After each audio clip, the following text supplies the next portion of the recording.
এক কথা না বন্ধু। এই জন্য দয়া করে 30 বছরের নিচে যারা যুবক, আমার যুবক ভাই, তোমরা ইনশাআল্লাহ যদি সেজদা দাও, ফজরের নামাজ পড়ো, তোমরা যদি নিজের চরিত্র হেফাজত করো, তোমরা এই বিশ্রী কাটিং চুল ছেড়ে দাও, তোমরা মোবাইলের আসক্তি ছেড়ে দাও।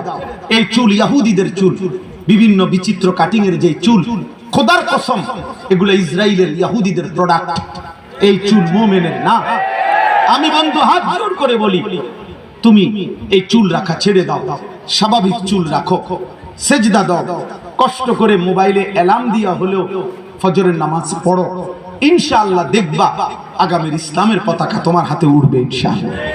মনে রেখো যুবক, তুমি যদি কামে নাও লাগো, তুমি যদি আল্লাহর দিকে ফিরে নাও আসো, তারপরও ইসলাম জিতবে, মুসলমান জিতবেই। হয়তো তোমারে নিল না, কথা বোঝেন নাই আমার। মুসলমান জিতবেই, ফিলিস্তিন জিতবেই, ইসরায়েল হারবেই, কিন্তু তোমারে নিছে না, তোমারে নিবে না। সারা পৃথিবীতেই মুমিন জিতবে। এই জন্য 30 বছরের নিচে যারা বয়স, আমি অনুরোধ করছি, তারা এই এত ওলামায়ে কেরাম বুজুর্গানে দ্বীনের সামনে এখন